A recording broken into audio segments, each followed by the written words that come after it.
Wait, how many cutscenes again? Oh, yeah, here we go. All right. Damn. Oh, dang, it worked. All right. Welcome, everyone. Look, we have webcams. This finally happened. Man. Had to trick everyone into getting a webcam. Where are my show notes? Here they are. All right, so I guess we just introduced ourselves, all of us. I'm Kit. I run this really crappy channel. I guess we'll go in order. I guess Carmen's next. Oh, yeah. I'm Carmen. I'm from PGH Weiss Schwarz. You might know me from our YouTube channel. I won Nats. That's it. That's all I got. I'm going to ride that as long as I can. Until next year anyway, right? Yep. When you become the repeat, right? So we'll repeat. Yeah. When Summer Pocket's Reflection Blue. Yeah, so Reflection Blue. They knew. That's why they put it in, yeah. And Nico? I'm Nico. I'm part of Burn One, I guess. I guess I work here. You're a slave with me. Yeah. Yo, compared to everyone else's, man, my room is pretty austere. Everyone else has these like cool figures and posters in the background. I just have like this white wall. Wait, isn't Dean's Wall Scroll going to get you guys banned? No. Yeah, I said so too. We'll find out. We'll find out. It'll be fine. We got it. I promise you, it's. I've seen some clips from some anime it's not safe on for YouTube. It's a lot worse than that. Work, but it's not actual porn. There's a difference. All right. Dean, I guess. Oh, I'm Dean. I guess I'm also a slave at Burn One. Why is everyone asleep here? Holy crap! All right. I just said I work here, man. Yeah. All right. Our special guest is Ryan Wibberley. Wibbs, I guess. Would you like to just call me Wibbs?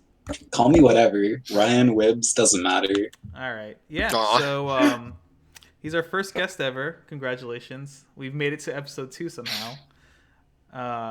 Yeah, this is going to be the last episode. Shout out to Dean's poster.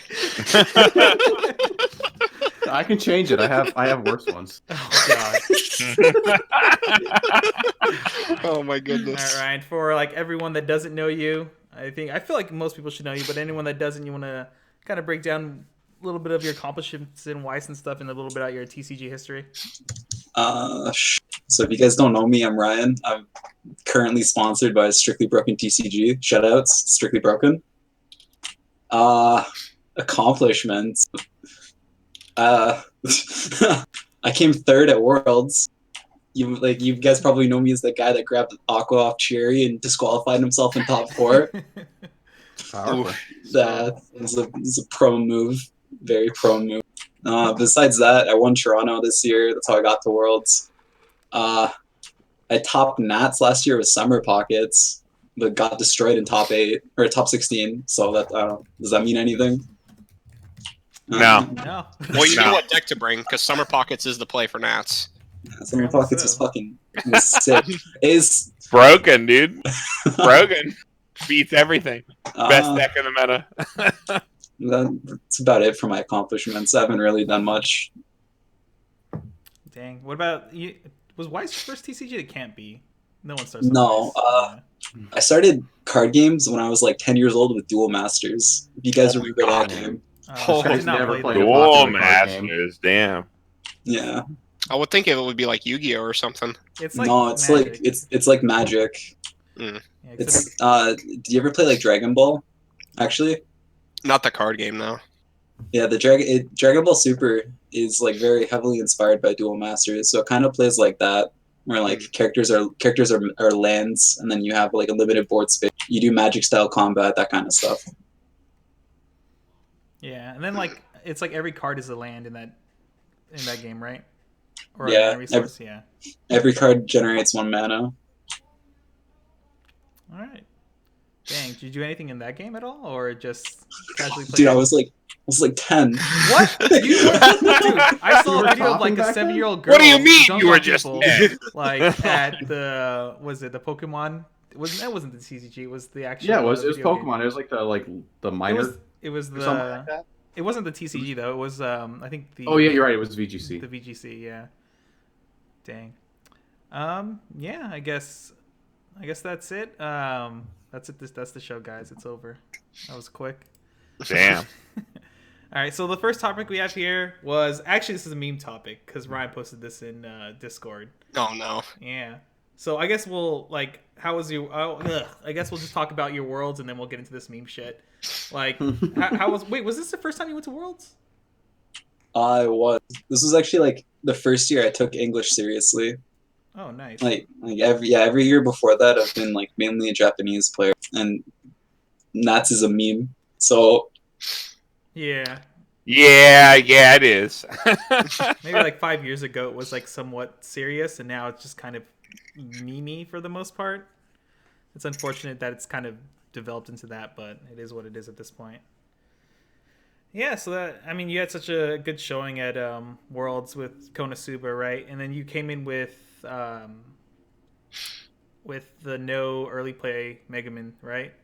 I feel like you're like probably the only person like on that. No, Hell yeah. Kuhn was on it as well. Oh, really? Yeah. You guys had the same list outside of like one ratio, right? Like one of you ran like 2 or something, and the other guy ran 3. I ran 4 swimsuit. He ran 3 swimsuit, 3 runner. No, okay. Like it wasn't intentional either. It was just pure coincidence. But yeah, like apparently like the Europeans also don't like the Mega Man early play. It's a very like American card. Yeah, I really disagree. Hated That for card a long time. That card sucks. The detonative dam. Hate that card. Do you ever sell that playset, Ryan? No. Don't even place it, by the way. No one even wants to buy it. This card's fucking sick. $50, okay? Oh man. Oh no, that I remember saying like originally it's like, oh, the detonative dame's like kind of whatever, like deck state, like whatever. I'd like say it over and over, and people be like, no, card's amazing, we have to play it. Like, you know. Yeah, so I ran into that issue too. I didn't really think it was very powerful. I'm like, it's okay if there's like you're hitting these standby matchups and stuff, but like at the time there was just like no one's playing standby or anything. Yeah, who's playing standby in English, right? It's usually early play, right? Yeah, usually Play more healers, yeah. The mill's also like pretty detrimental, right? Yeah, because you're doing it yeah, second deck usually. Exactly. That's the biggest part of it, right? Yeah. It's like you're never gonna hit that burn one. Like hitting that burn one is sacking at that point, right? Like so. Pretty much, unless you're already having a bad game. Yeah. It's also like not a good out to early plays is what I was also running into an issue with when I was in like New Jersey and playing against like Gurren Lagann. I played like double dame, milled 1 on both, then had to crash into like his double merge, and I lost the game because it's just like like what's the point what of do you this do? card? What am I doing? Crash your whole board, cancel 3 times, then play your level 3s. That's the answer. So big brain, dude. So yeah, at Worlds, besides Ryan getting the lovely 3rd place, he probably should have got 1st, but you know, had a little bit of a seizure there or something right in top 4. But after that, it was probably due to the announcement that we're going to talk about later. Oh yeah, that too. I heard that contributed quite a bit to some people's like misplays and just general bad state of mind during top 8. The announcement led to the timeout, which led to the horrible mentality. These Johns. Yeah, it's pure Johns. I just fucking suck, and Riaz is the best player. Yeah, dude. Johns. Riaz is just. I know all about Johns. So yeah. Oh, okay, so our little meme topic here is Burn 1 featuring Italian Nico played a money match. That's me. Played a money match against Strictly Broken TCG at Worlds. It was like a low stake money match. It was a lot of fun. We did a team thing with just the same format as like regionals for teams that aren't happening this year. So, oh, unlucky. Yeah. Unfortunately. I want that map still. Yeah. Oh yeah, didn't they say they were gonna maybe reschedule it? Oh yeah, that's why you were saying Ohio earlier. But yeah. So yeah, and somehow Burn 1 sacked its way into victory. Ryan, I ended up playing Ryan. That was a fun game. I think every time we play each other, we only have fun games, right? Fun. I don't know, dude. You were high rolling, and then I just high rolled harder. Dude. Playing against UA. Ryan looks so disgusted right now. He's like remembering that game, and he's like, Jesus Christ. I don't have my wallet on me, but I still have the money I won in my wallet. I have a It's a 0% trophy of my win win over against Sharbacher. Kit right now. So, 0% win rate? Jesus. Yeah, I've never beaten Kit. And I Jesus. lost my my lunch money for the next day, so I had to go to the Oh. airport without lunch. it's Oh. Unlucky. it's all right, True Ryan. struggle. Both summer Oh, pockets didn't have great games because I played into UA. UA's blessed. Like, I swear to God, it's just like I queue into this guy and I'm just like, oh, it's like my hand's unplayable. Ditch 5, draw up. It's just like 5 unplayables. It's like, great, dude. I hope Kit and Dean can carry this. Well, Hey, that sounds like my match against him back in Houston for the to be last fair, team season. You had a couple strong zeros before we started that match as well. Yeah, I did. I was like, we went downstairs and Cameron was with us. And if you don't know Cameron, it's in Texas. He's the unfortunate soul that had his ReZero mirror streamed. And I was like, Cameron, I'm like, I got to buy you a drink. We're gonna get some strong zeros. And we went to the convenience store downstairs, and I bought like a ton of strong zeros, and I was like handing them out, and I had a couple. So who knows what happened in that game? But whatever, we won, right? Burn won, so We fine. did. Somehow. It's all right. They'll get their revenge. Well, maybe in Toronto if Toronto happens. I heard, was UA gonna show up in Toronto or? Yeah, UA. Because UA Project asked. is- I think Project talked to me about coming in a car Yeah, ride. I think he was gonna be on your he's team or gonna something. carpool with us. Yeah. If that Yeah, the happens. plans right now are UA, Broderick, and I are gonna be Team Strictly Broken for Toronto. Nice. It'll probably. Yeah. either If you it guys happens. win If or Toronto one of us will happens. win, I assume. Or we can get sacked again. Whatever happens. Yeah. Well, that's kind of it for Japan. Was there anything stand out for you, Japan? Or like, did you play? You played at locals, right, Ryan? Or no, when you were in Japan? Yeah, I played in a bunch of locals. Did you have a lot of fun? How are those Saikano matches? I actually never played against Saikano. I played against Fucking Love Live. lucky, dude. I played Jeez. against nothing but Love Live and Sunshine. Oh, Like- dang. I would have so much rather played against. Yeah. Is that Love why you Live picked and up Sunshine. BB? You played against BB so many times, you're like, wow, this thing's No. actually. Oh, He had No, okay. no, no, beforehand, no. I I had BB before Yeah. that. Okay. But like I saw like 5 people with max BB and I felt like inferior. The true struggle. Understandable. You never go to the game Did until you have max. did you ever explore outside of like the Akiba area and actually play locals against actual like Japanese players instead of like these hodgepodge like gaijin locals that we had in Yeah, Akiba? we went to locals twice in where was it?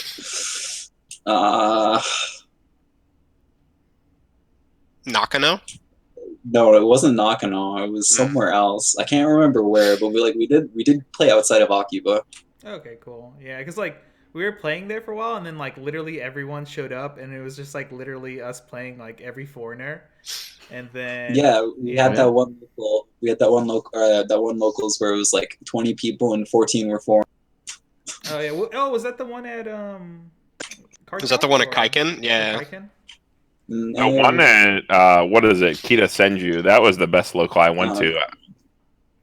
Oh, the Kita Was it Senju the- local was really fun. I like. Yeah, I went there. I mean, Kit, we went there what, twice or once, right? We went there once. You might have went a second time because I. Yeah, I went a second time with just UA because UA missed his flight. Oh yeah, And it was we- funny.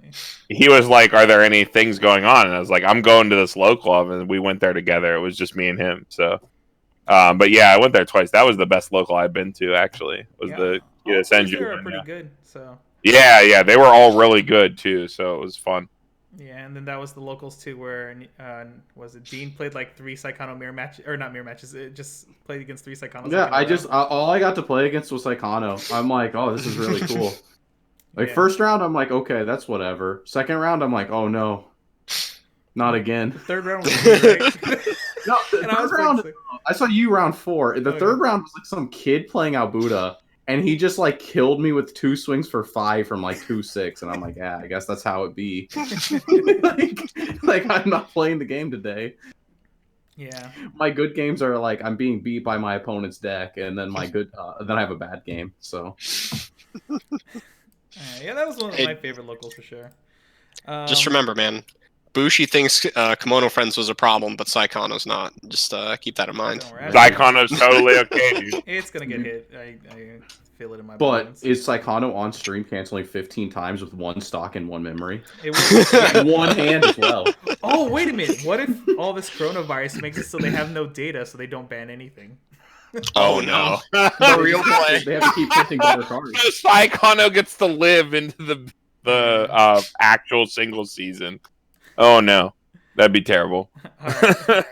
Let's get out of this topic. We'll just actually start rolling it on. So the first topic we have here is Adventure Time. Actually, got announced with the release date July 30th. That actually affects none of the teams, right? This is just going to the single season? Yeah, singles only. Yeah, and then off of it, we got confirmed there's going to be demo decks, because at first I thought when Carmen linked me this, or was it Dean, in the morning, I just assumed it was fake because I saw this DD rarity. I saw DD rarity. What? DD rarity. Yeah. Well, no, I thought it was funnier because I'm like, yo, check this out. We got leaks and just a vanilla. It's a vanilla and a power pumper, dude. It's strong. Yeah. And this trait called the trait's ooh. Oh, yeah, I mean, if you've seen the show, okay, the land of ooh, it makes sense. So, but yeah, I like the audacity that the first thing they reveal for this set, like they're like, we know we've like hurt you before with our good English only sets, but don't worry, we have a vanilla in this set. Like this is our premier card. Beautiful. So at least we know they have vanillas, and this set's gonna be broken still, right, Dean? Yeah, it's still gonna be broken, dude. That vanilla can be 4 or 5. It's gonna be a broken strat. That vanilla is going to be part of that stock charge engine that's in ReZero and Albuta or whatever. No problem. It's going to be even better though. It's going to stock charge one from deck and one from clock and one from field.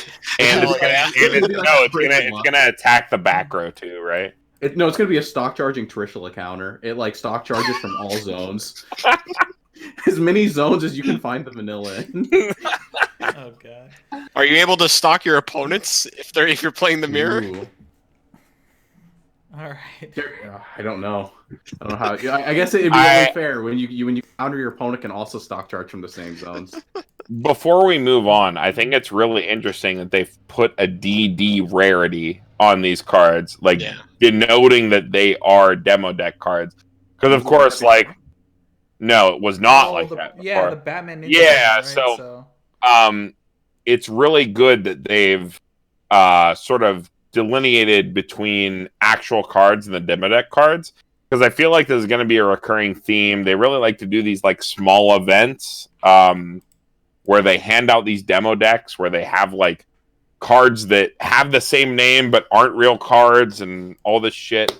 So it's really good that they've put like an actual way to denote the separate. Denote that it's a demo. I don't want to mess up again and print a level 3 that will never see the light of day now. Well, I mean, the demo deck cards will still be like legal in the set, right?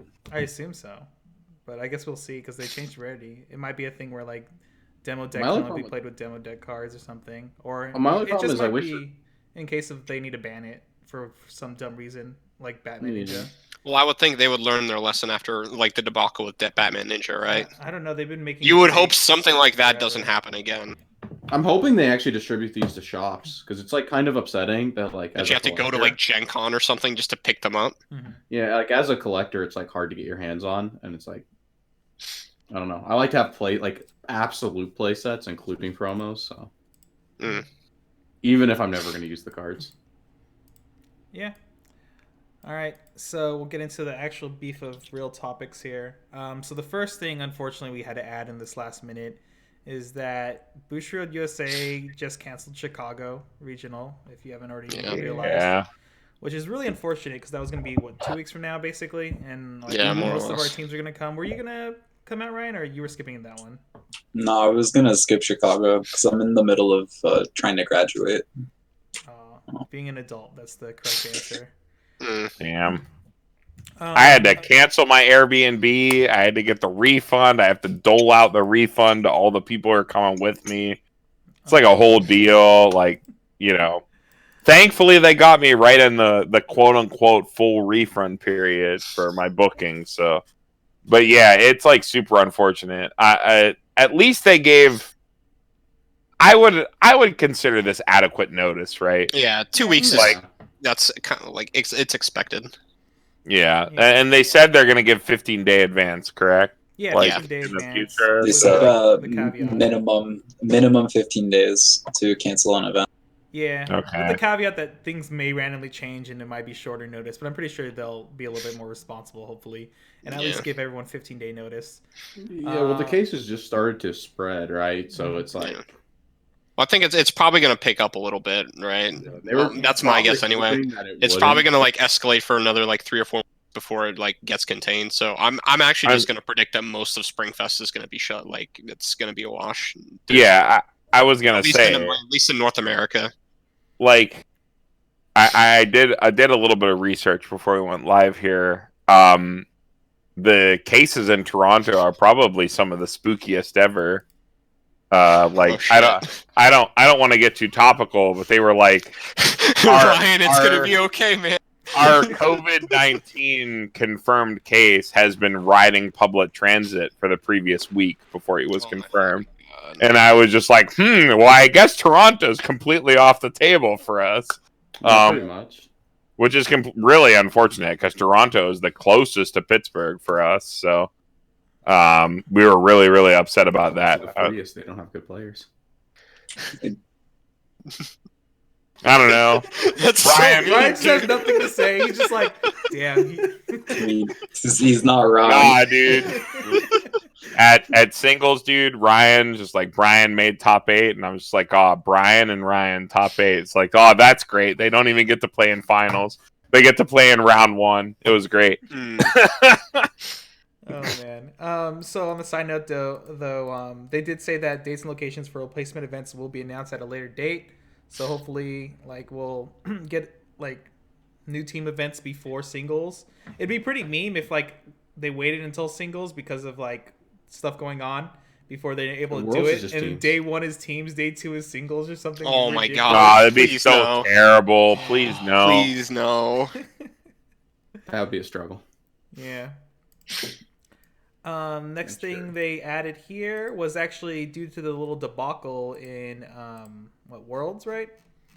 There has been an update for their time up policy. What is it here? It's now 10 minutes to finish 3 turns, and after the 10 minutes, or end of the 3rd turn, whichever comes first, the winner is decided by the following manner. For Weiss, it's going to be the player with lower level wins the game. If the level is the same, the player with less clock wins the game. If clock is the same, the game ends in a double loss. How do you guys feel about this? I guess time to slow play and hold resurrection till the last. Easy peasy. Yeah. But that's what we've had before. We've literally had these same rule set for like ever, except for the time thing. But I don't know. Well, no, because I thought it was I thought the rule set was like whenever damage changed, not who's like at the highest damage. You can correct me if I'm wrong. Because if you hit sudden death, the only way you hit sudden death is if both players are equal. Oh, okay. Yeah, so it's always been once time is over, it's a damage comparison, and then if you're equal, it's sudden death, and then next next change in damage decides it. Yeah. Like the thing that was changed for Worlds was the actual time itself. And that was the it was issue. 5 minutes, right? Yeah, Worlds was 5 really minutes bad. overtime instead of 10 minutes. Yeah, that's pretty. That was pretty crazy. I actually didn't even know there was a time limit in the 3 turns because I just assumed 3 turns and then the game would be over after that. But yeah, I guess this is a positive change all around. I'm sure everyone's generally happy for that. Unfortunately, the people at Worlds kind of got screwed a bit. Oh, did Ryan drop or he's resetting everything? No, his cam froze up, so I think he's just reconnecting. Canadian internet is probably the worst thing ever. Unfortunate. There we go. Are we good? Yep. Yeah, you Okay. Yeah, my internet dropped for a sec. Fixed. Nice. All right. Yeah, I mean, there's not much to really say about it other than this is like a good change. At least they're listening to the players and stuff like that. Yeah, like the fact that they even made the change in the first place is showing that they're actually listening to the players, and they listen to the people that were complaining at Worlds and send complaints in after. So I think that's like a good thing. It's showing that they're trying to improve and like make the circuit better for next year. Yeah, I think that was like the most immediate response to the survey they put out. Right, it's just like everyone was just like, this time roll is like freaking ridiculous. Like, roll this back, fix this. Like, here's a bunch of suggestions, and they came to something acceptable, at least, not what it was. Because what it was, I think, was like most people can agree, completely unacceptable. So, yeah, I just hope this is like showing you a lot of good faith in the future for Bushiroad. So, working with the community and stuff to just improve everything is great. Let's see, what else do I have here?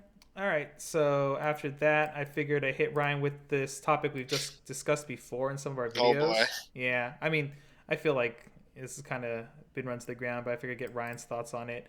So, overall, like, AOT and Konosuba had like some crazy showings this year, and there has been some outcry. I don't know how much of it's actually deserved or not about AOT, and like we have a restriction list now in America or in the English side of the game. A restriction. Come on. Yeah. Well, my boy Grod. Do you think AOT or Konosuba or anything might need some restrictions in the future or anytime soon? You think for the English meta, or just like something? Why would Konosuba need a restriction? Konosuba, well, like I'm with Ryan on this one, right? Yeah. So like Konosuba had a strong showing, but like I think in the regionals it won what? Ryan is like the only one in regionals that actually won anything with it.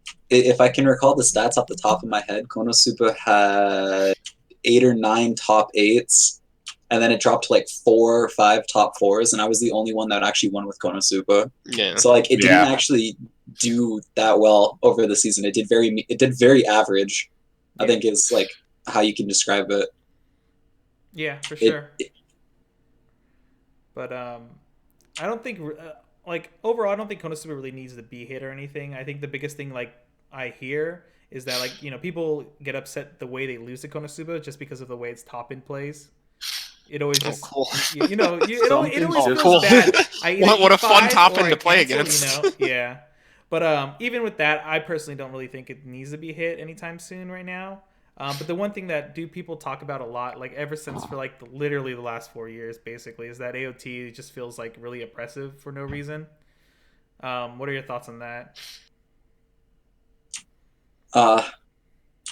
What's oppressive about AOT?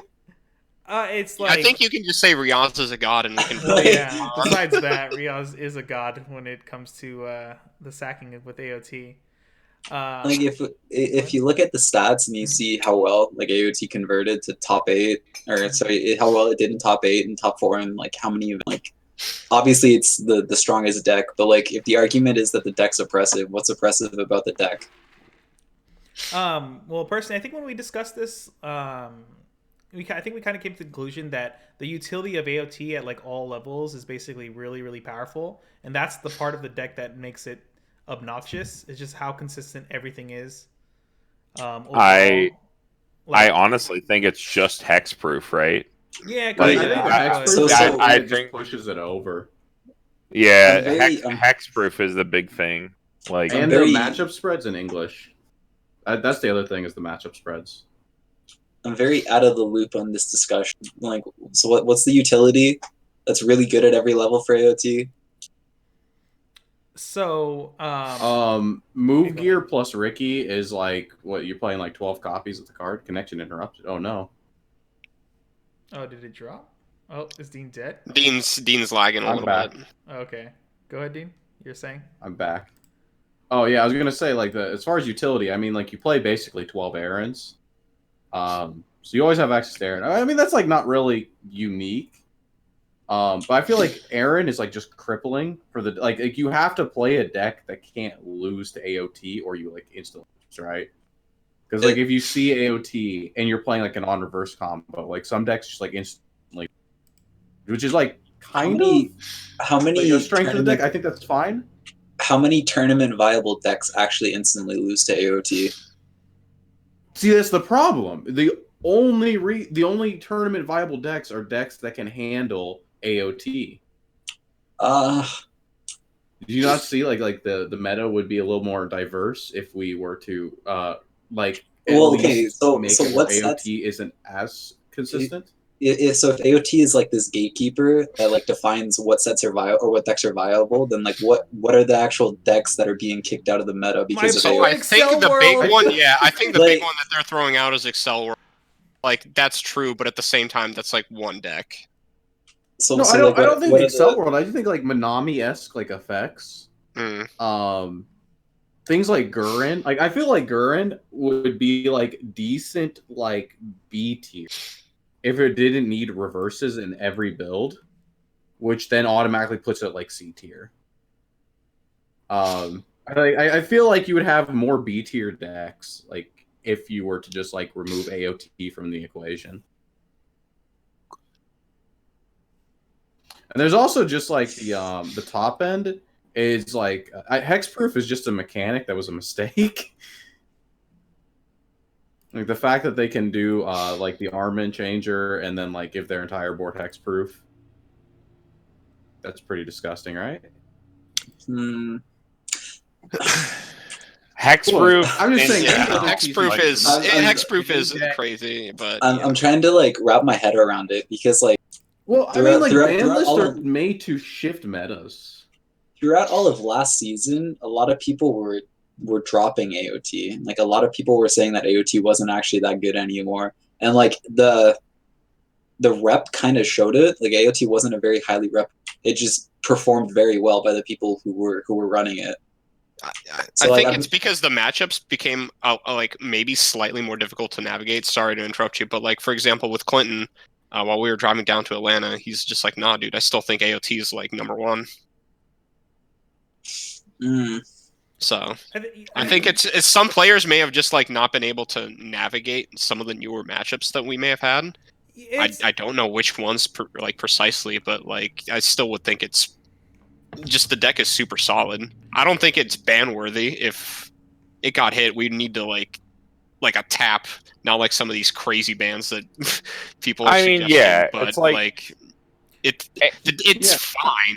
I think when you talk about like last year and stuff, when as far as like the representation of AOT, it was definitely the year of everyone was sick of playing AOT that knew it was a good deck already, and during that meta too, I feel like a lot of decks came out that were could handle the AOT matchup enough that people could just like swap to those decks and like have fun playing a different type of deck because they got so sick of playing AOT as well. But I think overall, like AOT's consistency is just pretty dirty. Well, I mean, even on the consistency argument though, like I'm having you can give like the average player like AOT, right? And then like the moment they whiff level 1 climax combo, they're just like, oh shit, what do I do now?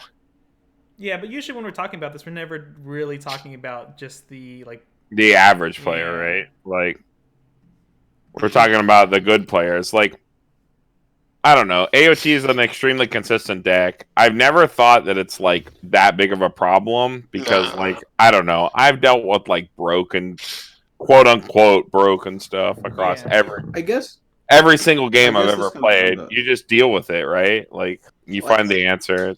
There's plenty of answers. See, I'm getting kind of confused about the discussion now. If we're talking about like the good players, why does AOT gatekeeping bad decks matter? Yeah. Oh, like, and I think that's the side I'm on. So I'm all for having fun. Like we're playing card games because we have fun with them, right? Yeah. It's not like it's a job or an obligation. But like if you're a competitive player or you're trying to be a competitive player and you want to like try to perform and do well, like you can't go into a tournament expecting to do well with a bad deck. Like you need to be able to be playing a good deck in order to do well, or in order to like show your skill and have a chance of performing. Mm-hmm. Yeah, so like an S or an A tier deck, something along those lines. Does this guy not realize what I do every regional? Okay, Dean. Texas might be a little hard to replicate. I mean, yeah, the good decks do have answers to AOT. I'm sorry. This is actually why my first question was like, why does it matter? Right, I guess, or like what decks? Because like if we're talking about the good players, like the people that are playing AOT are the good players, and those are the people we need to be focusing on. Mhm. Then you also need to be looking like the other side of the coin that you have to be looking at is the good players as well. So like the good people playing against AOT, they're not going to be playing decks that instantly lose to AOT. They're going to be playing good decks, and good decks can deal with or go on par with AOT. So why is like this deck being oppressive matter? I think the problem here is we have a little disconnect here. I don't think none of us actually believe that AOT is so disgusting that it's like broken or anything like that. It's that we feel AOT like narrows the field of the meta incredibly, or any potential of anything else like happening in the meta. Because the first thing when you build a deck is like, can this deck deal with Aaron? Can this deck deal with that's what I was going to care about everything else. Like in deck building for the English meta, you have to go into deck building saying, how am I going to deal with Attack on Titan? Because you're going to play against it no matter what, right? Like, you're going to play against AOT, so you have to deal with that matchup. You can't just say, like, oh, I'm going to drop to AOT, because you're going to play it more than one time in your Swiss rounds for sure. Like, it's going to show up. I mean, so you have to be able to deal with it. It's like it's expected to be in top 8, right? But does AOT have the rep to actually be expected to play again? Or does it have the rep that you should be expecting to play against? Okay. So when we look at these things, we look at top 8 representation, and AOT's conversion from Swiss into top 8 is really high. Yeah, it is really high. When you go into top 8, you should be expecting to play AOT. But that sort of comes back to like the other point. If you're expecting to play AOT in top 8, you're expecting to be in top 8, right? And if you're expecting to be in top 8, you're expecting to do well at the tournament. If you're expecting to do well at the tournament, you're playing, or you should be playing at least, a good deck that you're expecting to win. You're not playing a deck that gets completely stomped and kicked out by AOT. So there's actually like another like attack towards this that I have. This is like more of what my thought is, and that's TCGs are evolving card games. Like, right, like they evolve, right? We get more expansions, and then like you're supposed to like have these new expansions like fuel like slight power creep, very slight, but like every year the format should be changing a little bit, right? The field of topping decks, and the fact that AOT keeps like consistently being like the best or near the best deck. At the very least, like a small ban list just to shake up the meta is like, I feel what it like needs to happen. It's not, even if it's not about oppression, it's about like the fact that card games aren't supposed to be static for 3 years of just the same deck topping. Right, but the meta isn't stagnant though. Like if anything, like the meta has been evolving and getting more diverse over the years. But there's still no reason to not just play AOT. But like the most recent like tops we've had and tops previous single season has been, I think, one of the most diverse ones, right? Yes, like I don't think a single set has topped multiple times in the previous. But the first place shows that if you actually had wanted to win, you would rather have played AOT. Because like 4 people show into the tournament with AOT and 2 of them make top 8. Okay, wow. Well, a lot of the times that also boils down to the player skill. Like, all right, cool. For example, we had Clinton go to Atlanta. He played AOT and won. There was another guy in top 8 who also played AOT. Wasn't that top 4 3 AOTs and ReZero? Oh no, it was 2 ReZeros and 2 AOTs, right? Yeah, 2 ReZero, 2 ReZeros, 2 AOT. Yeah. I mean, I kind of like understand. In a year from now, like, I don't know, like I don't understand like why it's like I guess it's because you didn't really play any other card game competitively, but I've never seen a card game that would like let a deck be tier 1 for 3 years, and like if they had like brought Kimono or like some like anti-burn one tech over other than GGO, which sucks ass. If they had brought like something over to English to like curb the like growth of AOT over these last couple of years, so it wasn't the best deck and had random like bad matchups in the spread, sure. I mean, like the meta would have corrected itself, but they're not doing that, and a lot of the decks they bring over, AOT still goes even or is favorable against. So I just feel like right, but by feel the like nature, they need to do something to, But like one of the really cool things about Weiss is that like because it's an anime card game and decks are based around like the game is more naturally diverse compared to like a game like Yu-Gi-Oh or Magic. Because like the element of like what series you're playing actually is a factor that people consider when they're picking their decks. Yeah. Yeah. It's not. It's that was not like my other big thing. You don't want to like introduce this new guy to Weiss Schwarz and like we can rag on him all they want, but like introducing new players is how card games survive, especially like niche ones like Weiss Schwarz also. It's like so like a lot of like AOT's not it's almost like outside of like the real weeb sphere, so it's a good like introductory thing like that would get people into this game. So people are like, oh hell yeah, man, I loved AOT. I loved that song Gurren no Yumiya and Aaron. Yeah, rock on, man. They pick up AOT and it's like, oh yeah, by the way, half your deck's fucking banned, dude. You can't play it. No. Yeah. I've never wanted a huge ban list for AOT. I don't think nobody serious wants an actual like crippling ban list. They want like small things like I don't know, like an Armin level 3, Mikasa level 3 choices. Like small things that would just hurt it enough to like knock it down like half a tier to a tier while still being a very functional, reasonable deck. Like, people get into Yu-Gi-Oh all the time. Have you seen Yu-Gi-Oh's ban list? Holy shit! Let's not even talk about that. Talk about that. Yeah, it's ridiculous. I mean, I don't think AOT is that much of a problem. It's more just like I think it is disheartening to new players the over centralizing it is to the metagame when you're deck building. Well, I think that's the big thing. Honestly, but do new players care about that though? That was my question. There's the caveat: a new player or like a casual player. Oh my god, my webcam!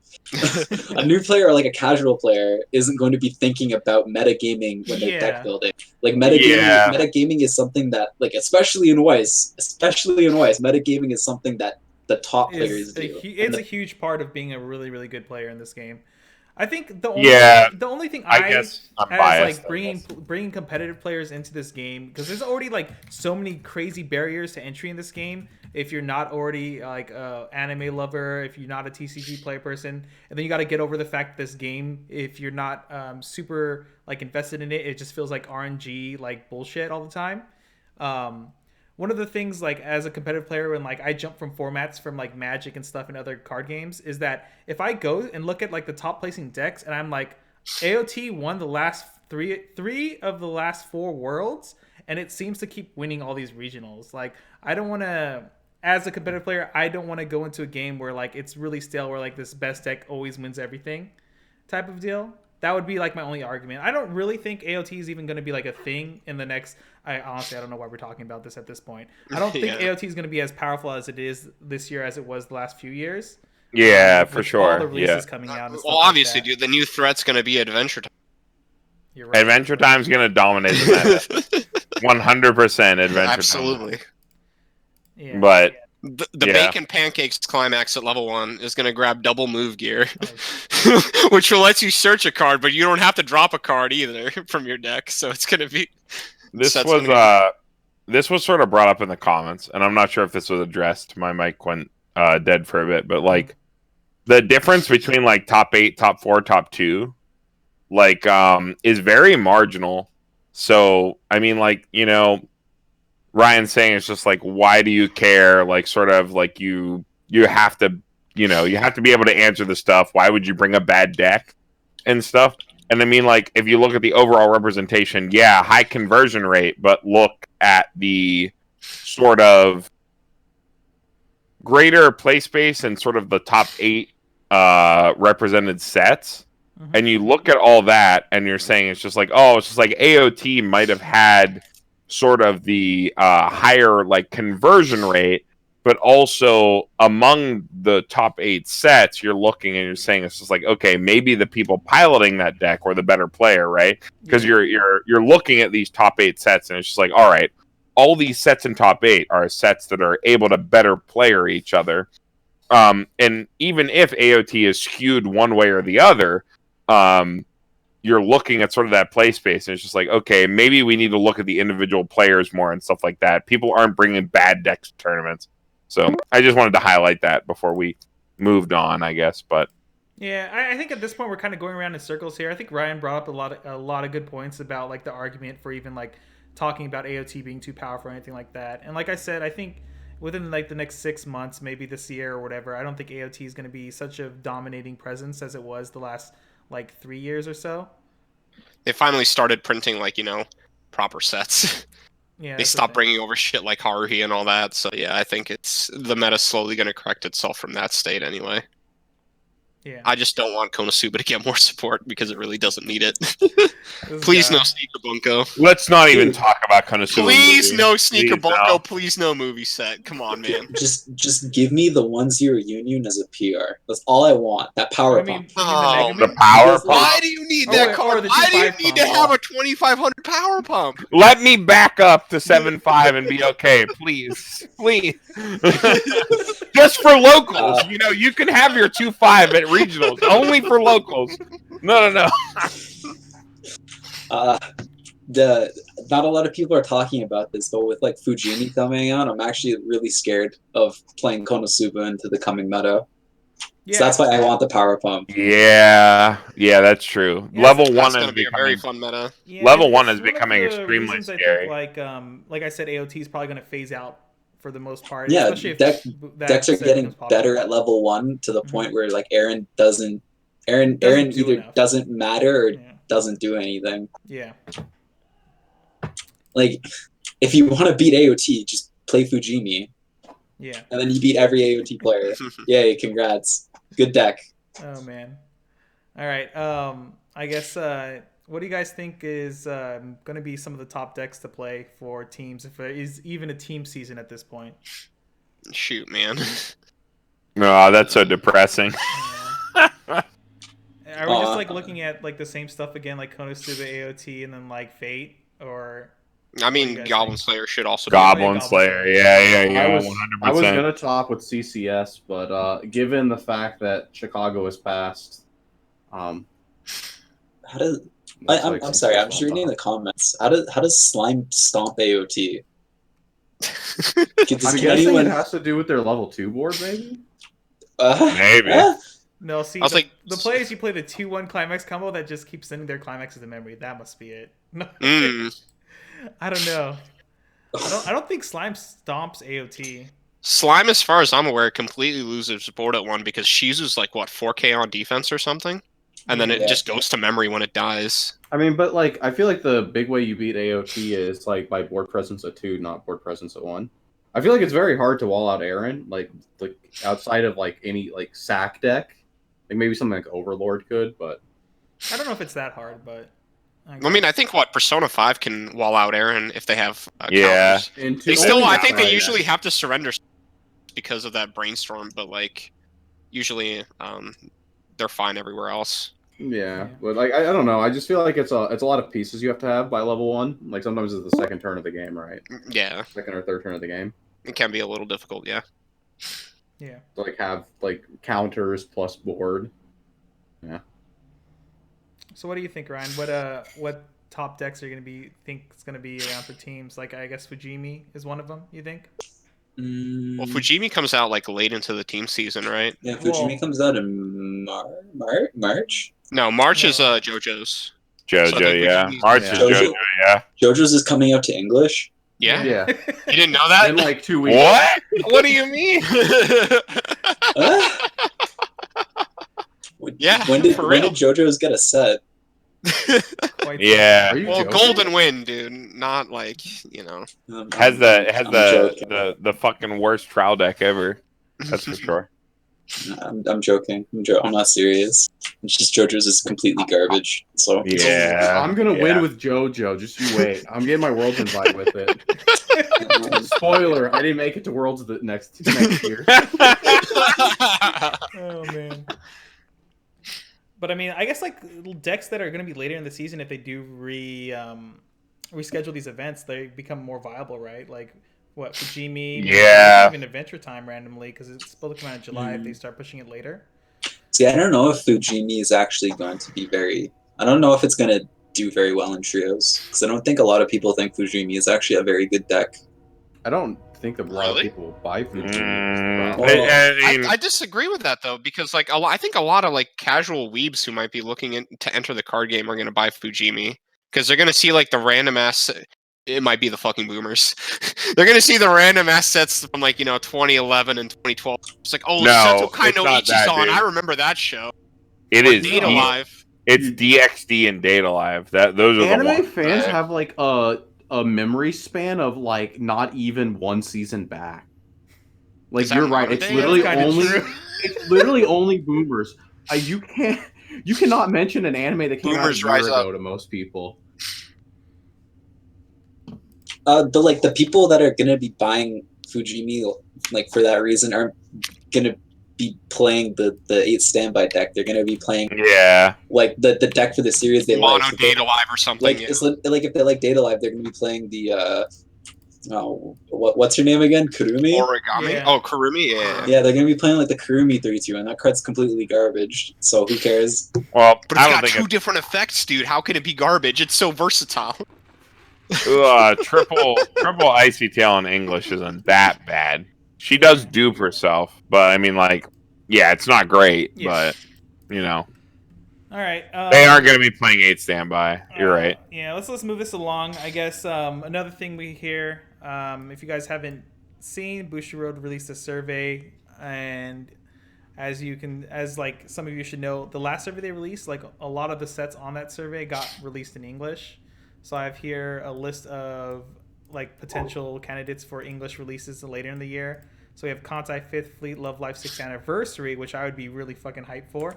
Rascal Does Not Dream of a Dreaming Girl, the Albuta movie set. Konosuba movie, possibly. And then the Fruits of Grisaya, which I hope they don't bring over, because it's a very disappointing set so far. Where was my Symphogear set, Bushi? You promised me Symphogear last. I got the homie ready for you, dude. So I mean, I personally voted for Love Live 6th Anniversary because, like, out of all the decks that these choices create, I would rather play BB in English. Yeah, I would have a lot of fun playing BB in English. Yeah, I mean, in terms of my personal, like, selfish interests, I would rather play BB. You put other. Of course you did. Buy a mobile game, please, Bushi. No, because it was what existing Japanese set, so I put Kimono Friends. Oh, okay. So, I mean, of these sets, like, what do you think of these are going to possibly be released, and which ones do you think are going to, like, hit the meta really hard? Konosuba and Konosuba is for sure. Should we go in order? Yeah. Let's go with Contact 5th Fleet. What do you guys think of it? I actually haven't played it a lot. I've just only seen like match videos and like other people play me again. It completely changes the deck. So it changes the deck a lot. It does. The biggest thing is you get a copies and a TD. So like the set actually becomes affordable. Which is like not a thing at the moment. Yeah, it gives them a new level 1 game, gives them a brainstorm, it gives them like some good top end, a good early. But like the issue with Kantai right now in the Japanese meta is that like the level 1 game that you end up opting into, like the Maguro into like the 1/1. The Suiho? Yeah, I don't know. Yeah, it's Suiho. Yeah, the issue with that card right now is that like it's so weak on offense that if you hit level 1 second, you're forced to side into your opponent's board, and then like you lose so much value, you lose so much tempo because of it that like the people just opted not to play it. And I think in English the deck would have the exact same problem. Yeah, for sure. I always like that combo too. Is always combos like that take up so many slots in a deck. Always feels bad unless you're getting some huge payoff for it, and unless you hit level 1 first, you're not really gonna get that huge payoff. Yeah, I mean like the payoff you get with it is pretty huge. Like you get a costless reverseless plus, and then you win boards. So, like you essentially go +2. Yeah, it's like a +2. It's just like there's so many caveats that you have to go through to like actually get to that point. It just doesn't really work out that often. Mm-hmm. Anything to add to that, guys? I think that pretty much sums it up, right? Yeah. Love Live 6th anniversary. I mean, that changes Love Live completely. I really like that deck. Makes Love Live a viable deck, which is good. Yeah. Love Live sucks. It's like another Konosuba. You get the Fumio and stock swap. And then I mean, you already have Fumio and stock swap in Love Live, technically. Yeah, but like you have nothing to build into. You just don't have anything to follow up with it. Yeah. My big thing with this voting for this set is like I know so many people, like those random locals that don't show up anymore, that have a bunch of Love Live cards, and they don't show up because their deck just like doesn't function anymore, and they don't want to spend any money. Maybe it'll bring those people back. Like that's very hopeful. Like completely outside of the metagame influences of it, but you know, I figured it was the most relevant set. People love Love Live. Like BB is one of the most popular subunits, so yeah, bring that shit back. Like make that a deck again. That deck is crazy. It's fun to play. It's ridiculous. It feels unfair to play against people, which is the most fun part of it, right? Mm-hmm. So it does have like some, but it still loses to Summer Pockets. Oh god! Don't tell anyone, Nico. Yeah, the series is super popular. The deck is really good. Like it's actually like my deck of choice for Japanese right now. They release it. Like so. it would add another like healthy deck to the metagame to make the meta a bit more diverse. It would add a bunch of new players. It'll get a bunch of old players to return to the game that like are idle lovers and just care about Sunshine, not about Weiss. Yeah, Love Live. I don't think it would bring new players so much as old players back.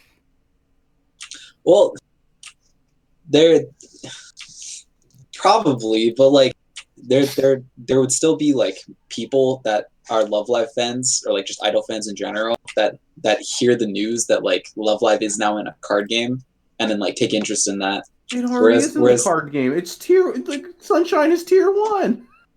Yeah, but like Sunshine and OG Love Live are two different things, my dude.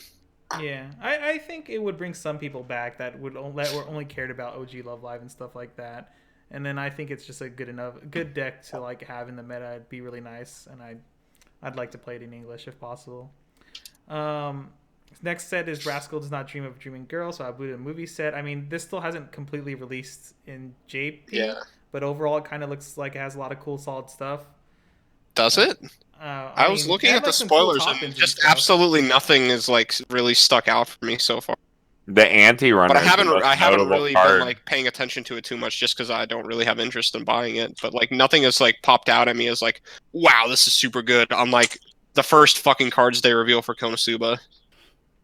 Like a lot of I'm really confused about Dreaming Girl. Like a lot of people on the Discords and like the Weiss communities have been talking about it, and they all say that like it's really good. The deck looks completely broken, but like does it? It looks like with a pile what of cards? It looks like it's like a worse Shiroha, right? Like is the thing people are hot on, right? Wait, is it? No, I thought people were hot on the choice combos. It's like the choice top end. Oh, that one. I mean, okay. I saw that with the Shiroha combo, the Futaba Shiroha combo.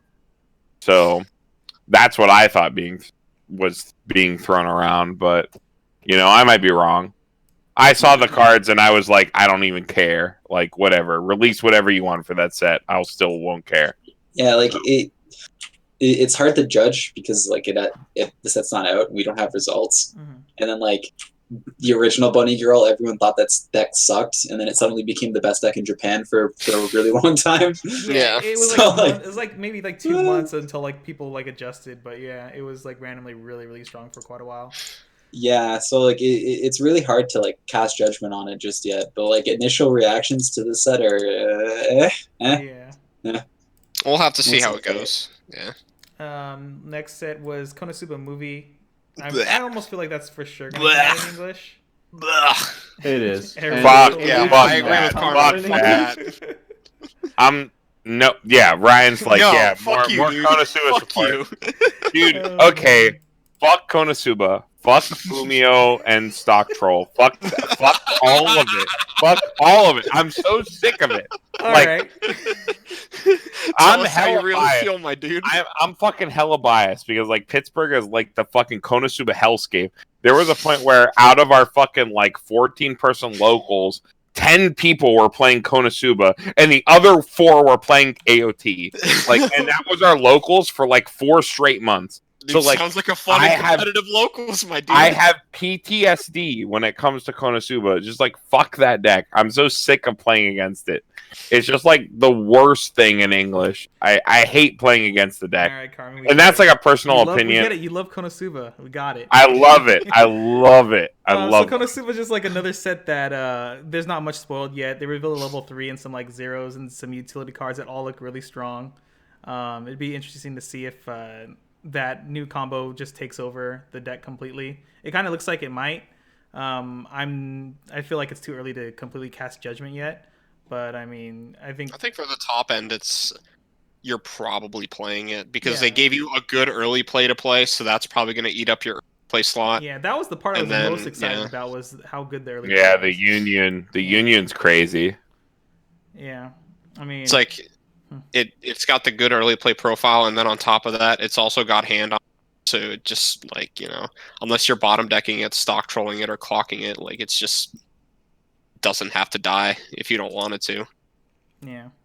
Which goes into your level 3 climax condition of having it on. What did you say, Dean? Like, who removes early plays by beating over them? Most decks like play some kind of removal, right? Like bottom deck with I guess it's like less common with standby being around.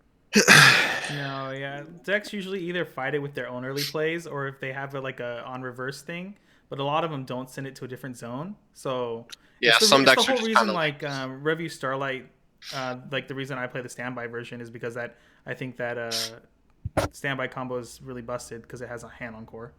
But, yeah. Card like bottom deck bombs or clock bombs are like not as good as like as an early play.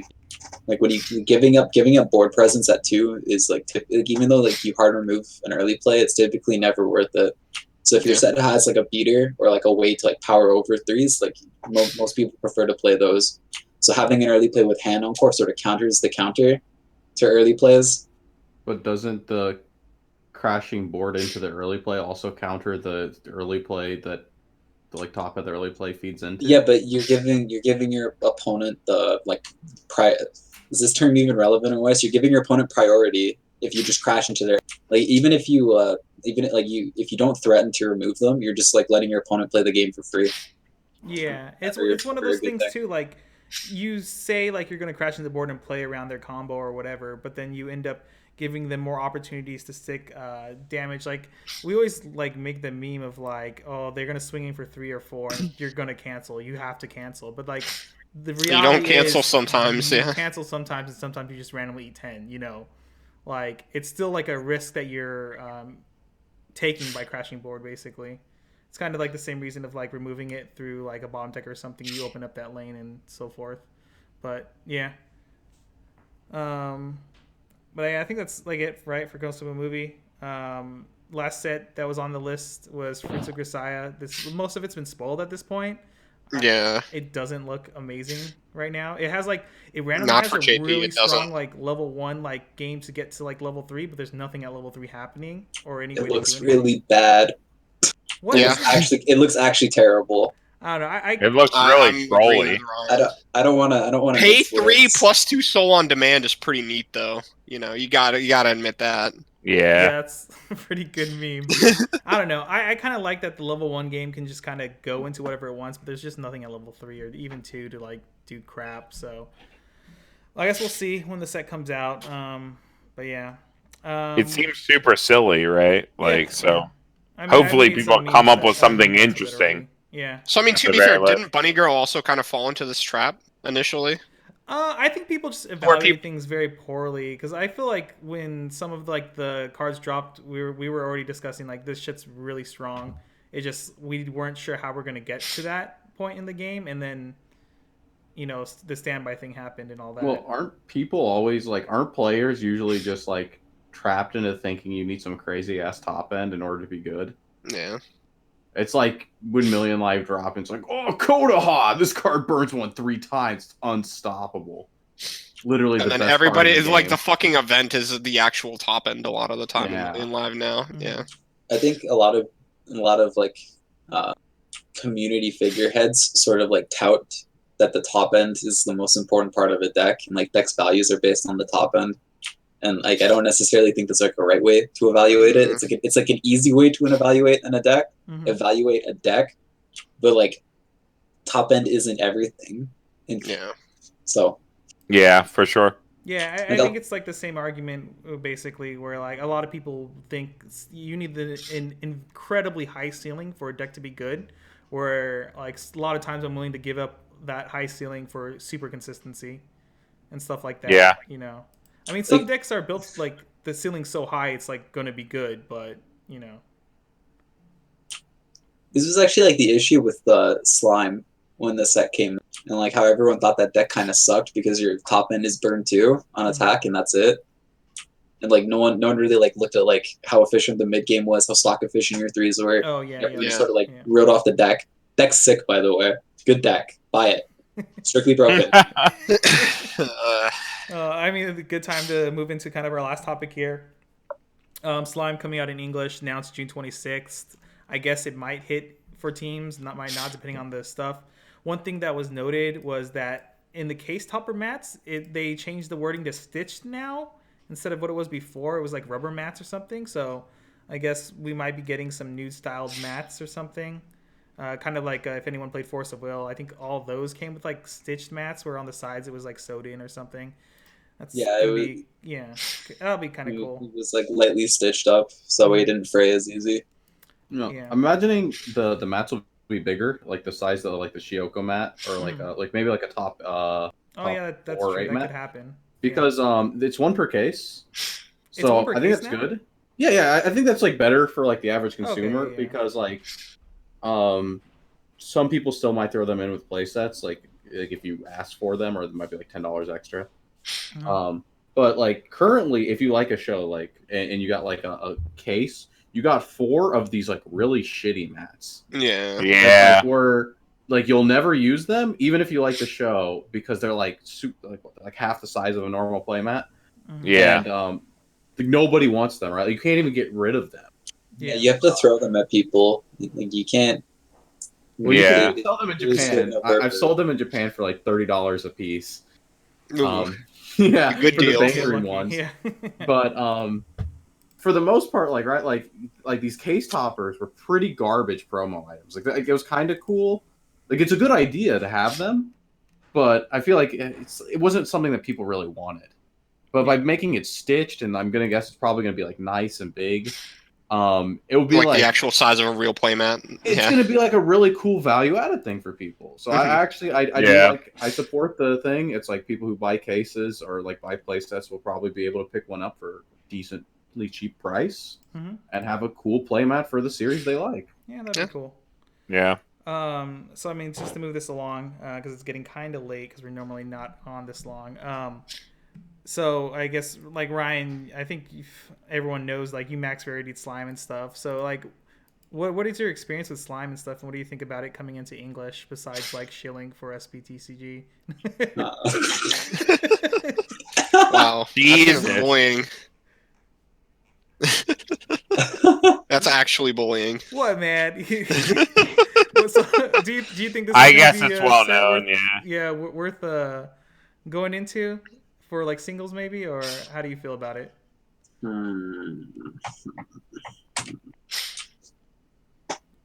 I would say right now probably low A tier, high B tier. I'm trying to like think about it with like an unbiased. Just the English, yeah. Because like I'm super. I did max it. I'm super biased.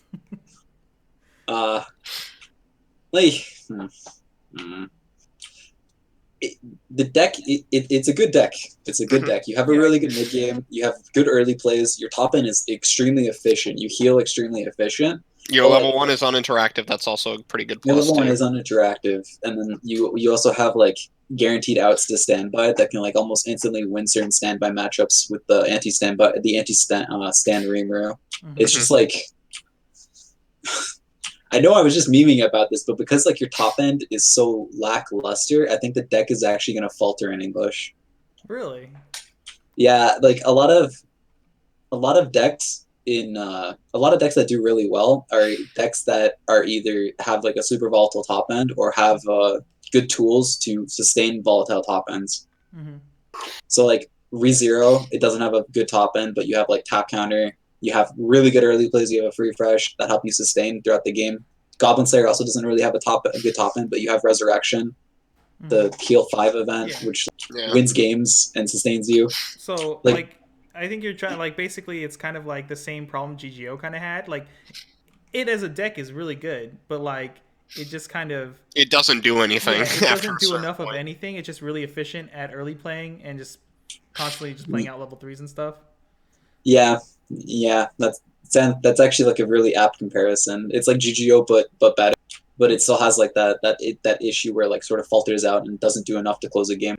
Like when Slime plays from behind, it's a really bad deck. You don't really have tools to like catch up. But like when Slime plays from ahead, it's decently strong, but like it's not strong enough to like counteract like Slot Swap Lumia from Konosuba or like stop like triple Mikasa or whatever. You probably just end up like dying. You don't have tools to deny that. All right. The last thing I have here is my favorite topic when it comes to slime, the Ifrit memes. Oh my god. With how the ruling works on Ifrit. So there's 2-1. Is it called standby? It doesn't even combo, right? It just comes out and does the effect if you pay cost. Is that right? Yeah, it's just on attack. Yeah, so on attack you pay cost and you just burn 4 3 times, right?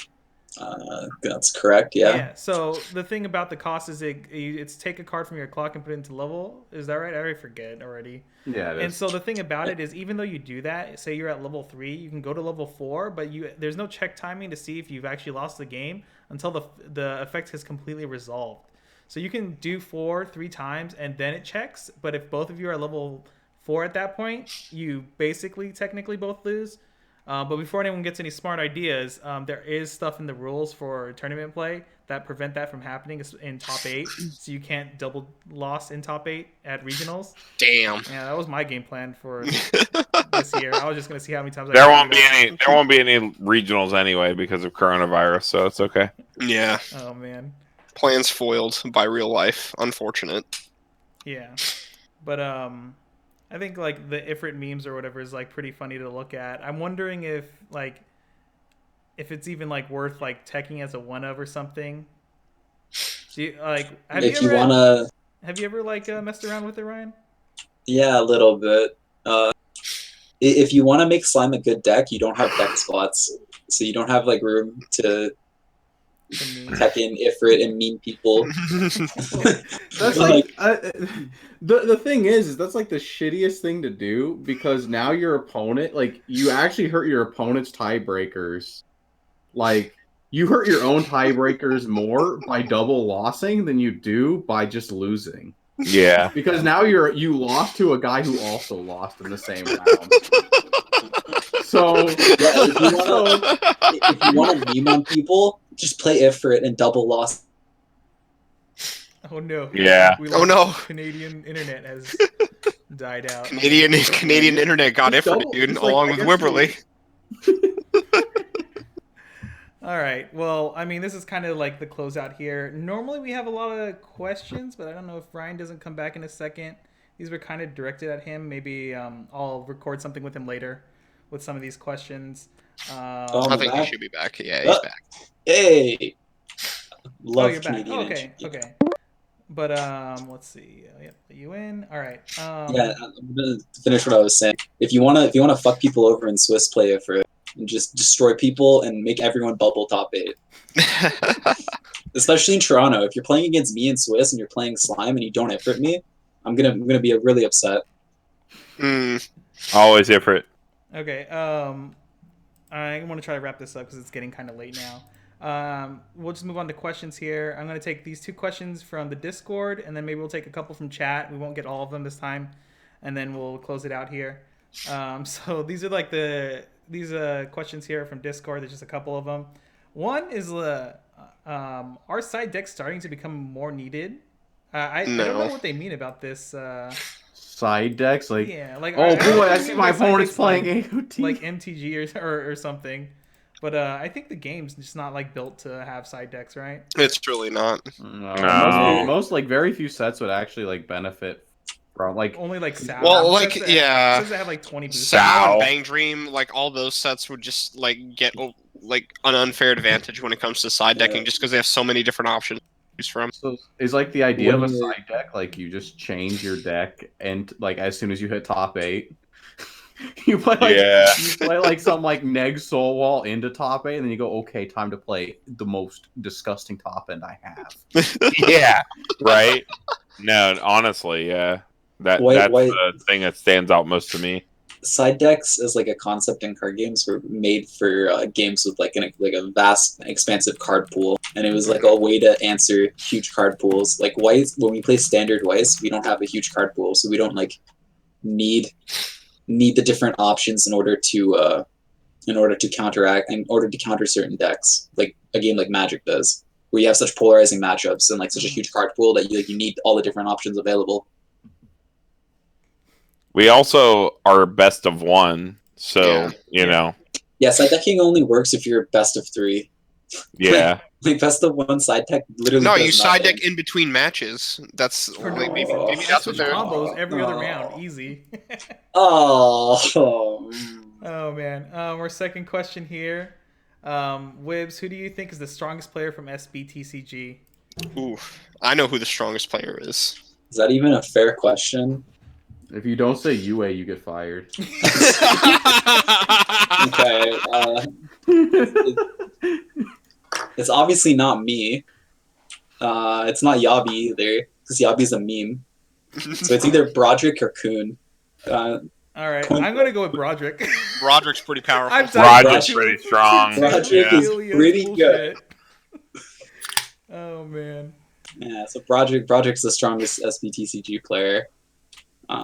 He's gonna win Worlds this year. Don't you worry. Easy. I believe too. With Max Rarity Prilia, it's gonna happen. Hell yeah, let's go. He's gonna quadruple Kaleidoscope in the final, and then that way he can finally deck forever. Yeah, he didn't even low roll in Weiss this season. He just low rolled in Weather. He works some as an iron worker or whatever, and then they got laid off early this year because of the weather, so he didn't have money saved up for wintertime or whatever, so he had to get a second job, so he couldn't travel this year, which sucks. I was hoping to get completely wasted with him in Japan this year, or this past Worlds, but I guess we just got to do it this year. I believe in Broderick, the best player, NA, easy. All right, I guess... Are all of your answers also Broderick? I'm curious about what you guys think. Broderick is unstoppable. That guy brings Trillia to like regionals and wins. Like, I don't know how you get better than that. You can bring Disgaea to regionals and get second Carmen, place. You went to Worlds with us. What do you think? What? Broderick? No. What's your answer? Who's the best SBTCG player? No, the strongest, not the best. Strongest. You're right. The strongest Strictly Broken player. I don't know, dude. I'm biased against UA, Wait dude. a second. We know who it is. UA, every time I played against UA, it's just like, he has special powers, dude. UA is pretty strong. Yeah. It's like... He has a, like, aura He around has the him. strongest... Yeah, he has, like... And makes himself, like, godlike. No, exactly, right? Like, he just, like, curses you, and you have no idea what's going on. You just, like, randomly... Just, like, everything... I haven't even had a turn on 6 climaxes. It's just like, no, it's just like, my hand was fine, and, like... Oh, it's just like, now the entire game is, like, completely unsalvageable. It's like, how do I deal with it? And it's like, But I don't know, that Wibbs guy, that Ryan Wibberley guy, he's pretty good too. So. I know. I've never lost to him, so. Oh shit! I wish I could say the same. Have I taken a game off of you, Wibbs, on Discord yet? I don't think I have. No, you beat Yeah. him in that league. Remember when you sacked him against the Yeah, Milky dude. Oh yeah, that one time where I Sacking utterly with Milky Homes. yeah. I was talking to Kid. I'm like, man, this is actually why I win. I just sack, and then I just sacked it. I'm like, oh. Yeah, that was a fun discussion. We're just like, I think the only way you win is by sacking him. So just go for the sack, and then it happens. It was the best. So we'll go to chat questions here. We just have a couple. First, thanks to Riaz for donating $2 for his question. Our first donator. Oh my God! Don't worry, Riaz. Too. We're gonna have you on sometime soon. Probably not. Maybe next week. I don't know. We'll see.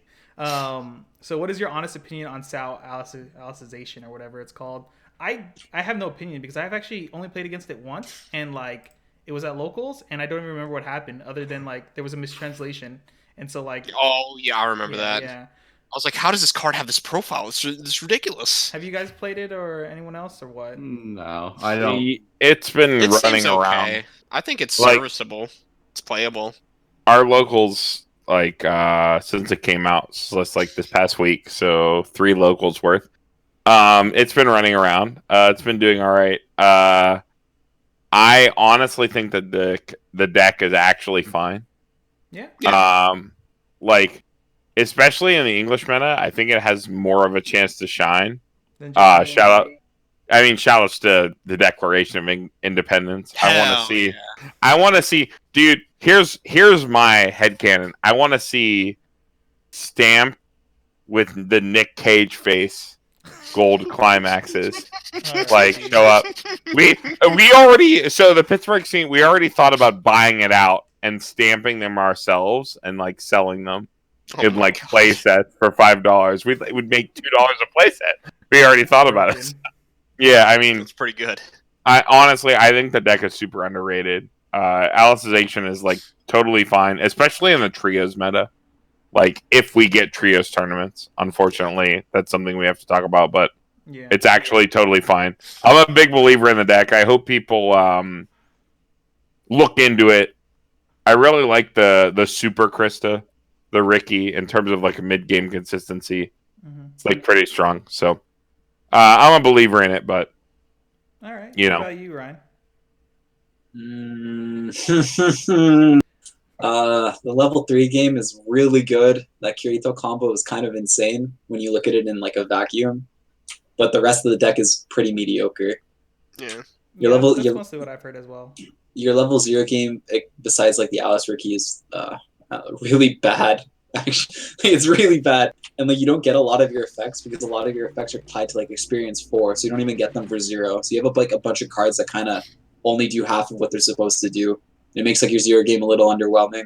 And then you go into like level 1, and your level 1 is like a Maguro, and that's it. Yeah. Or you can play Alice. Alice. Oh, All right. I wouldn't play Alice. I'm gonna play Maguro. And that's also like a fine card, but it's not good. Yeah. It's I would agree with that. it's fine. It's very fine. And then like your level 2 game is non-existent. We got early play healers. That's playable? Camera. Question mark. The Yu-Gi-Oh early play is very okay, but I think like I've been testing the deck a little bit. I think the deck sort of runs into this issue where because your early game is so weak, you don't go into level 2 with the resources in order to be able to commit Yu-Gi-Oh all the time. Mm. Because like Yu-Gi-Oh sacks himself for the climax. You guys all know that, right? Yeah. Yeah. Yeah. More often than not, the deck actually has to or wants to do that because your dig, your cantrip, whatever, to get your climax is like not the best. So like you typically go into level 3 with the expectation that you need to sack Yu-Gi-Oh to get your climax instead of like trying to get it off of like a dig or whatever. Mhm. So you run into situations where like you have to make a decision of do I early play Yu-Gi-Oh to get a heal or do I hold him to like get my climax for my finishing turn? Okay. And like both I'm not a fan of both options. Yeah. All right. I think that's like a fair opinion about Alicization. I wish I like looked into it more, but I do not like Sal. Like even if the deck is really good, I have to like lose to it a bunch before I'm willing to look at Sal cards half the time. Yeah, and I think like Vice just gives you like the benefit of being able to like ignore a deck if it's not top tier, right? Because you can like learn on the fly what it does and probably ignore it. Yeah, kind of. Yeah, because a lot of sets are just like repeat or not sets. Effects and stuff are repeated, and you generally have an idea of what to play around. But yeah. Nelson, I literally don't know what admin deck does. I know it's green, right? I was told no. admin It's is red. It's Yeah. like Oh, I don't know. standby, but it's not standby. No, it's pseudo standby. It's like it's a gate, but the climax combo is standby. See, we have no reason to care. Yeah. When we sit across from it, we'll learn and we'll beat it, and then they can be like, "Wow, that deck was a deck." I know they have like a really bad Union resume, and that's like all the deck has going for it. So yeah, it has tap 2, top check 5, add 1. All right, final question: Burn 1 versus SBTCG trios again. I think the answer would have been yes. Well, if Toronto happens, it'll probably be yes because I'm going to reach out to UA and we can do it again. But what we were planning to do in Chicago was we were going to have a show match between Pittsburgh Weiss Schwarz, but that's not going to happen now. Yeah. So if we make it out to Toronto, or Toronto doesn't get canceled, I'll hit up UA and like Ryan and stuff and see if we can do one against their team, and we'll just like record it and like do some fun stuff.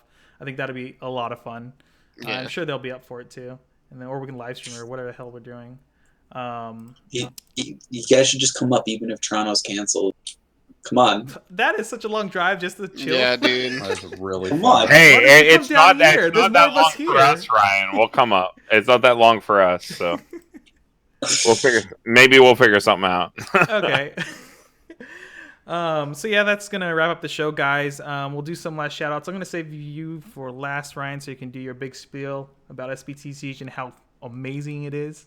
So as always, I'm Kit. It's Run Burn 1 and all that stuff. So I'm happy you guys are here. Thanks to Riaz actually for being our first donator, which is really cool. Yeah, Carmen, you want to spill your stuff? Oh, all right. Yeah. So Pittsburgh Weiss Schwarz. We got Fujimi on the way. I'm editing it currently. We finally have everything recorded. So we got Fujimi set review in the pipeline. Also, like recently, we did like a new kind of deck tech. So let us know what you think about that. I kind of did like a more in-depth deck tech on GGO. So let us know what you think about that. Otherwise, yeah, is what it is, I guess. All right. I'll start putting the PGS or PGH whatever Weiss Schwarz link in the description later. Nico, Dean, you want to say your one goodbye you always do? Sure. See ya. I'll give a shout out, actually. I hope she'll Strictly Broken. They had some pretty good prices on Bang Dream Volume 2. I got fucking fucked on that shit, dude. I ordered, dude. I got the good price. I ordered this morning. I was like Poppy-Pa and Ras playset, and I checked my cart, and I was like, what do you mean 300 CAD? It was 240 last night. I fucking ordered that shit anyway, because it's still a good deal. Shout out to UA. It's a good deal, so. Yeah. All right, Ryan, do your big spiel and everything. Anything coming up for SBTCG or anything Big spiel. Yeah, man, you gotta shill your team. That's how it works. UA's in the chat, so he's watching. He's watching. So, yeah, you can be fired at any moment.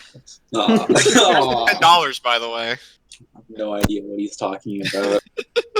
Yeah, shout out to Strictly Broken. Check us out on YouTube. We make Weiss content sometimes. I personally have some more content planned in the future.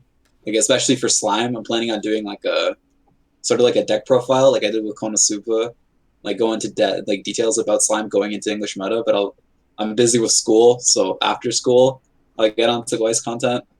We do podcasts occasionally. We have no idea when the next one is. Yeah, check us out. If you guys want to buy Weiss in North America, English, Strictly Broken, place to go. Best prices in North America. It's better than that California shop I'm not allowed to mention. Sure. Then, because UA told me to, shout outs to Jesh. #sex with Jesh. Yep, sex with Jesh. Sex with Jesh.